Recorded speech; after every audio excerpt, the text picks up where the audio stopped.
yaman-yaman ko na. Ang sipag-sipag ko kasi. Tawagan ko nga si Kambal.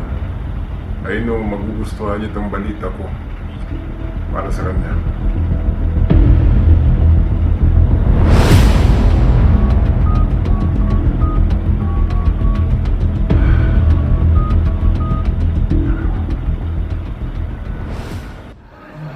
Thank you, Jesus. Si Kambal, matawag. Hello, Kambal! Oh, Uy, Kambal! gusto ka na? Okay naman, Kambal. Salamat sa Diyos. Ikaw, kumusta? Okay. By the way, mayroon pala akong balita sa iyo. Good news. Ano naman yun, Kambal? Gusto ko sanang tulungan ka. Bigyan kita ng malaking pera para maging partner ko sa negosyo. Salamat, Kambal. Pero meron akong isang kondisyon. Ano yun, Kambal? Ayaw kong magsimba ka pa. Gusto ko na tigilan mo na yung pagsiserve dyan kay Kristo. Kasi wala ka namang makukuha dyan eh. Wala ka namang mapapala dyan. Tingnan mo ako. Kahit di nagsisimba, mas pinagpala. Marami akong ari-arian, pera. Tingnan mo yung kayamanan ko. Yaman-yaman ko na ngayon. Tingnan mo ako. Kahit di nagsisimba, mabait ako. Kahit hindi ako nagpipray, mabait ako. Kahit hindi ako nagbabasa ng Biblia, mabait ako. Diba? Kita mo naman sa buhay ko ngayon. Kaya nga hindi ko na kailangan yung faith sa Panginoon na sinasabi niyong Panginoon. Kambal, salamat sa offer mo. Pero hindi ko kaya ang talikuran yung pananampalataya ko sa Panginoon.